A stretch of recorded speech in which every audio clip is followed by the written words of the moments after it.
ادھر قافلہ کربلا پہنچا، ادھر یزید نے اپنے بڑے بڑے لشکر ہزاروں کی تعداد میں کربلا بھیجنے شروع کر دیے۔ دھوپ ہے، گرمی ہے، خیمے ہیں، بچے ہیں، عورتیں ہیں، مائیں ہیں، کیا عالم ہوگا۔ ایک اور لشکر آ گیا۔ دن بڑھتے جا رہے ہیں، داستان بڑھتی جا رہی ہے اور یزیدی فوج کی تعداد بھی بڑھتی جا رہی ہے، یعنی ایک طرف 72 جانثار اور دوسری طرف ہزاروں نیزہ دار۔ آخر کار 7 محرم آ پہنچا۔ آج تو ظلم کی حد ہو گئی ہے۔ آج انسانی تاریخ کے سب سے عظیم لشکر پر انسانی تاریخ کا سب سے منفرد، سب سے بڑا ظلم ہوا ہے۔ تاریخ کا سب سے منفرد اور سب سے بڑا ظلم ڈھایا گیا۔ دن بڑھتے جا رہے ہیں، پیاس بڑھتی جا رہی ہے۔ 8 محرم، 9 محرم، رات کی سیاہی پھیل چکی ہے۔ اصحاب کی جانب سے تیاری کی جا رہی ہے، تلواریں صاف کی جا رہی ہیں۔ کل معرکہ ہونے والا ہے۔ مائیں بچوں کو سلا رہی ہیں اور حسین خیمے کے باہر بیٹھے آسمان کو تک رہے ہیں۔ کل منظر عامہ مختلف ہوگا۔ 10 محرم آ گئی، 10 محرم آ گئی ہے۔ کربلا میں عاشور کا دن آ گیا۔ اب مارکے کا آغاز ہوتا ہے۔ مارکہ بھی کیا، ایک طرف بھوکے پیاسے لوگوں کا 72 کا لشکر ہے، دوسرے مسلح ہیں۔ کئی روایتوں میں آتا ہے کہ 30,000 کا لشکر ہے۔ مارکے کا وقت آ گیا ہے۔ پہلے اصحاب نے جنگ کی اور کیا خوب جنگ کی، ایک ایک کر کے سب نے جام شہادت نوش کیا۔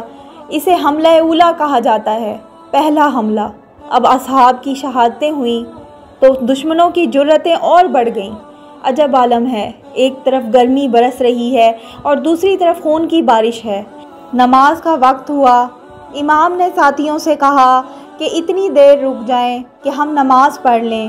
رسول اللہ صلی اللہ علیہ وآلہ وسلم کا فرزند جس کے گھر سے نماز کی بنیاد قائم ہوئی ہے، وہ نماز کی مہلت مانگ رہا ہے۔ امام نے نماز پڑھی، اس عالم میں پڑھی کہ امام کے باوفا ساتھی ان کے سامنے ڈھال بن کر کھڑے ہوئے، تیر چلتے رہے اور وہ تیر کھاتے رہے۔ ادھر نماز تمام ہوئی، ادھر ان کی زندگی تمام۔ حسین نے میدان کربلا میں بھی نماز اس عالم میں ادا کی ہے، تو حسین کا نام لینے کے بعد، حسینی ہونے کے بعد یہ ذمہ داری اور بڑھ جاتی ہے، یہاں تک کہ اب وہ لمحہ آ گیا کہ تمام اصحاب شہید ہو گئے ہیں۔ اب گھر والے رہ گئے، اب دوستوں سے امام حسین تنہا ہوتے جا رہے ہیں، اصحاب چلے گئے اور حسین تنہا ہوتے جا رہے ہیں۔ اب گھر والوں کی قربانی کا وقت آ گیا۔ کس سے آغاز کریں گے امام؟ اپنے لختے جگر سے آغاز کریں گے امام، بڑے بیٹے علی اکبر سے۔ امام نے علی اکبر کو روانہ کرتے وقت ایک عجب بات کی، اے اللہ گواہ رہنا، اب وہ جا رہا ہے جو سیرت میں، صورت میں، جو گفتار میں، جو کردار میں احمد مجتبیٰ محمد مصطفیٰ صلی اللہ علیہ وآلہ وسلم تیرے حبیب کا مشابہ تھا۔ جناب علی اکبر جنگ کرنے گئے اور ایسی جنگ کی کہ دشمن کثرت مقتولین کی وجہ سے کانپ اٹھا، اتنے لوگوں کو واصل جہنم کیا، یہاں تک کہ ایک ظالم نے کہا کہ اگر اب کی مرتبہ اس جوان نے حملہ کیا، اب کی مرتبہ میرے سے گزرا تو میں اس کو اس کے باپ کے غم میں مبتلا کر کے ہی رہوں گا۔ اس بدبخت نے ایسا ہی کیا، سینے میں اکبر کا نشانہ لیا، نیزہ علی اکبر کے سینے میں جا لگا۔ بابا کو آواز دی، امام قریب آئے۔ امام کے آنکھوں کے آگے اندھیرا آ رہا ہے، کمر خم ہو رہا ہے، یہاں تک کہ باپ زخمی بیٹے تک پہنچا ہے۔ بیٹا نیزہ ابھی تک لگا ہوا ہے۔ باپ نے جوان بیٹے کے سینے سے برچھی یعنی نیزہ نکالنے کی کوشش کی، مگر ایسا نہیں ہو پایا اور علی اکبر کا کلیجہ باہر آ گیا۔ وہ باپ کا عالم تھا، اب ماں کا کیا عالم ہے۔ جب لاش پہنچتی ہے، حسین کی کمر ٹوٹ رہی ہے، امام اکیلے ہو رہے ہیں۔ رسول اللہ صلی اللہ علیہ وآلہ وسلم کو حسین سے بہت محبت تھی۔ اب امام حسن کے بیٹے جناب قاسم کا امام حسن کے بیٹے جناب قاسم آگے آتے ہیں۔ امام حسن کا جب انتقال ہوا، جناب قاسم بہت چھوٹے تھے۔ اب ان کے انتقال کے بعد حضرت حسین کے ہی زیر سایہ آپ نے پرورش پائی تھی۔ جناب قاسم نے میدان میں جانے کی اجازت مانگی۔ آپ بہت رنجیدہ ہوئے۔ قاسم تمہیں کیسے اجازت دے دیں، تم ہمارے بھائی کی نشانی ہو۔ حضرت حسین نے کہا، قاسم، یاد ہے امام حسن نے ایک کاغذ ایک رکا دیا تھا، بیٹا جب بہت مشکل پڑ جائے تو کھول کے دیکھ لینا۔ جناب قاسم نے کہا، اس سے بڑی کیا مشکل ہوگی کہ زہرا کا لال دشمنوں میں گرا ہوا ہے؟ تو آپ نے وہ رکا کھولا، اس پر لکھا تھا کہ بیٹا قاسم، کبھی حسین پر کڑا وقت آ جائے تو اس کے آگے آگے چلنا۔ کچھ علماء کہتے ہیں کہ یہ وہ موقع تھا کہ امام علی مقام کربلا میں پہلی بار باقاعدہ روئے۔ پھر جناب قاسم میدان میں گئے۔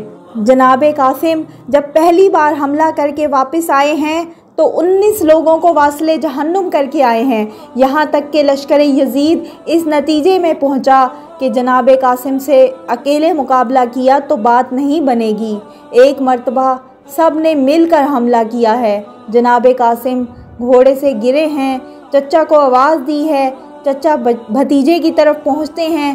بھتیجے کی طرف پہنچنے کے لیے امام علی مقام نے گویا ایک غضبناک شیر کی طرح حملہ کیا ہے۔ فوج یزید دوڑی ہے، ادھر کے گھوڑے ادھر، ادھر کے گھوڑے ادھر۔ اس عمل کے دوران عجب کام ہو گیا ہے۔ نیچے جناب قاسم کا بدن ہے جو گھوڑوں سے پامال ہے، یعنی امام نے اپنے جگر کے ٹکڑے قاسم کے بدن کے ٹکڑے اکٹھے کیے۔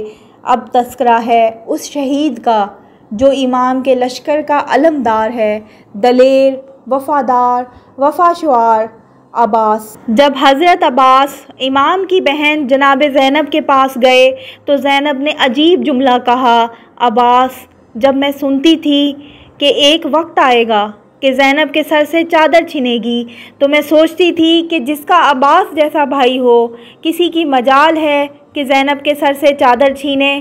عباس، اب تم جا رہے ہو تو یقین آ رہا ہے۔